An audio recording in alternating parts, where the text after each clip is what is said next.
All right, good morning. My name is John Powell. I am the consultant and specialist for the Charlotte Partridge Ordway Memorial Japanese Garden here at Como Park Zoo and Conservatory. And today I'm going to talk a little bit about aesthetic pruning and specialized pruning that's done in the Japanese garden, and probably most specifically about the pine trees here at the garden, their management cycle and their importance to the whole of the garden itself. Pruning is done for numerous reasons, but within the Japanese garden aesthetic, probably the two most important reasons are for size control and to make things look more interesting. So really, both of those apply for pine tree care within the Japanese garden context. If we did not stay on a very routine sort of pruning cycle, the trees would get far too large. Some of these species, this is a Scotch pine, which most people are familiar with, could grow well over 100 feet in nature without pruning. But here, through annual attention to the tree, at least once a year, if not twice a year, we're able to manage the size and also the shape of the tree to better express what type of scenery the designer of the garden was intending to create or evoke. So in this context, if the trees were all left to grow on their own schedule, everything would become wildly out of scale, and the composition of this sort of mountainous pond, waterfall, stream area would lose its balance because it's been overpowered by too many large trees. So the essential idea of the shape for these types of pines is not really miniaturized, but kind of manipulated so that they look like they're much older than they really are. Many would say these are bonsai trees. These are actually not bonsai trees. Bonsai actually means a plant in a pot, a tree in a pot, and you can see these are just growing naturally in the soil. And for that reason, these trees grow much faster than bonsai trees. So we can't use the exact same techniques because of the rate of growth that they have.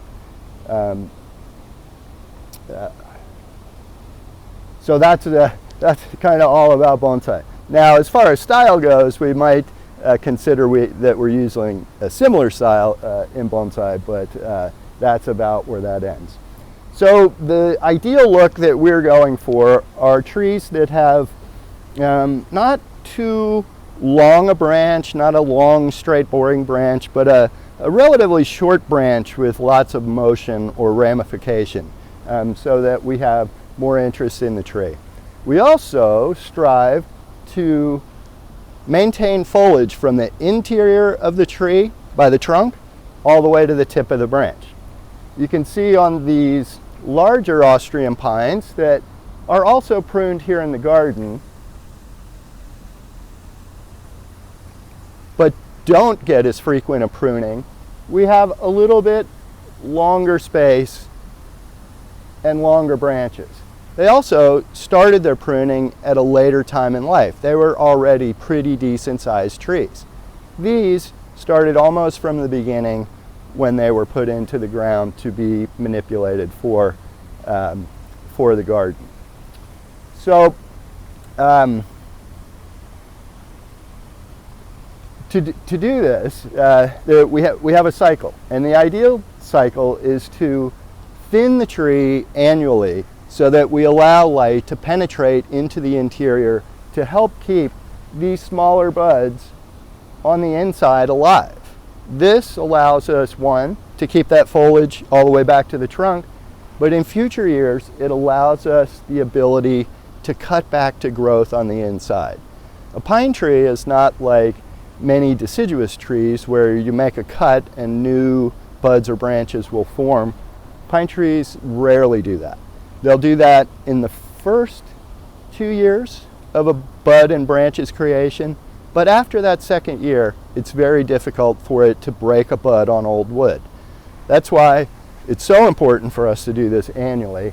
And if you look up into some of the taller trees, once that hard sort of large bark is formed, very difficult for any new bud to break on the inside. So we have to adjust the style according to what is available. So as I mentioned, before growth starts in the spring, we like to come in and do that initial thinning. In Japan, this usually takes place in the fall, but it's far too cold for us here in Minnesota to do that, and it's a little bit risky to open the tree up that much with the potential of some deep freezing that could potentially kill the tree, but what it would likely do is put a severe winter burn on it that would make every needle on it unavailable for the following year. As long as the new buds were alive, it would relief, but it's very stressful for the tree to do it. So instead, we like to do this before that growth happens in the spring. Due to the kind of the situation this year, we're a little bit behind. But we still have the ability to come through and prune the trees and get them ready for, again, their annual pruning that will happen again early next spring. Sometimes, if we're able to get that thinning done, when the new buds or candles, as they're sometimes called, emerge, when they get quite long, we'll actually pinch those off for two reasons. One, to create,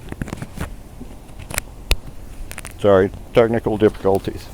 To create more buds in the area that one candle was present, but also to shorten the length of the candle so it doesn't fully elongate. So because we missed the pruning sequence earlier in the year, we have quite long candle elongation.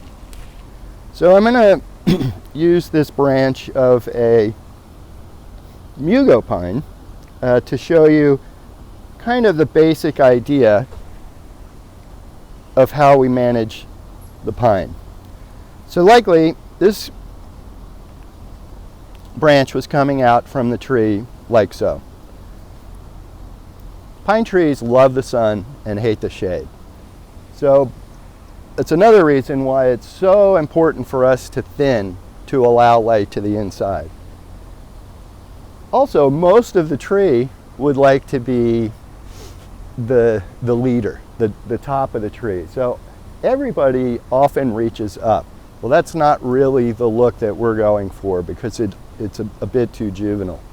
We like flatter branches that impart a sense of age. A white pine tree here in Minnesota is a perfect example. When it's young, it's very sort of robust and sprightly and kind of jumping upwards, but as it gets older, we see these beautiful flattened horizontal branches develop that are very desirable in a garden like this.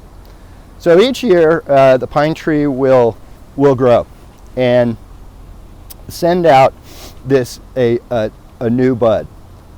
The pine trees, though, grow in whorls. While there'll be one bud out at the end, it's often accompanied by additional buds on the side, on the top, and sometimes on the bottom. So much of our work is what we call thinning the whorl. So this year, these lighter green portions, these three here and these two here, emerge from the tree. What we like to do in the pruning process is cut to two buds so that we give those room to grow. If we leave too many, and especially this one in the middle, it will tend to just make the branch longer and also become very crowded. So at the very least, we would cut this bud out to give it space. But because we have such nice growth behind it, back here, it gives us an opportunity to remove it at this point. That also allows potentially for some new buds to break somewhere in here, or more importantly, allow light to penetrate to keep these buds back here alive, viable, and usable for next year. So, had we done this earlier in the year, we would have been able to then manipulate what happens to these two candles here, these two new buds. Rather than having them elongate, this is when we typically pinch or cut that candle out. What this does is force the tree to expend some more energy to create new buds at these cuts right here. So I hope you can see that where I have just these two buds right now, by making that cut, if I can create a whole new whorl at each location, I potentially could have an additional 5 buds or 6 buds to work with. But my goal is really to make that create some buds so that when I come in and thin before next spring, I can cut back to just the 2 candles. This helps make movement in the branch, but it also creates lateral branches. So in our pruning process, if the branch was coming out here, we typically always remove the bud in the whorl that was created up on the top. Those are just trying to grow straight up. And if it was growing straight up here, say, through here, it would begin to shade out these desirable branches here. So in this case, we cut back to the 2 buds when possible. So if this is what I'm left with, that's kind of okay, except it's a little bit long. So we have an additional technique that we use where we actually shorten some of the candles within either this year's growth or last year's growth. And I mentioned we can go back 2 years and potentially get some growth. Anywhere past that, 3 years back, usually nothing will happen. So if I want to shorten the length of this branch, I have the potential of coming back in here and cutting these off. We always like to try and protect and retain the terminal bud, which is the bud that's growing at the end of the branch tip. That guarantees us that we are going to get continued growth out of the tree. When I do this though, I'm asking the tree to stimulate its hormones and begin the process all over again. If you can see this little stub right here, this is one that I did 2 years ago. At that time, the entire branch was the same diameter, this area right here. Energy was sent to this here. It didn't make buds at the tip, which is fine, but it made these buds down here, which I'm thinning right now. So that is a technique that allows us to resize the trees, and that's something that I'm aggressively working on this week to prepare them for the next cycle. Then the last sort of thing that we do as a routine while we're working on the trees is pull old needles. Pine trees typically, their leaves don't last forever. Depending on the species, 3 to 5 years of time. In the first year, they're kind of young, they're just trying to get established and do what we call hardening off, and they don't really provide much in the photosynthesis process to the tree until later in their first year. It's the second year needle on this portion here, this portion here, that does the majority of the photosynthetic work. And then by the third year, it varies from species to species, but they begin to, their production of photosynthesis begins to reduce, and that's when we see pine needles wither and fall to the ground. Everyone's been out in the forest and seen a beautiful stand of pine trees with needles below. That's what happened there. But we like to skip that part and pull those needles off before they wither and die. So continually in the pine pruning process, we are removing old needles. So if I had cut to these two buds, it looks a little bit shaggy to leave all this growth underneath. So at the very least, I pull the needles off of the bottom.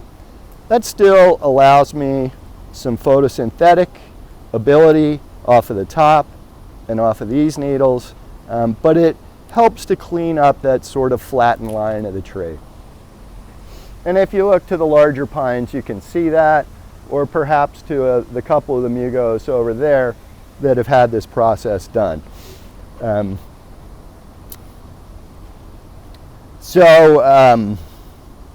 Yeah, this is there's a lot to this, but that is kind of the short part of pine pruning for the pine collection here at the Japanese garden.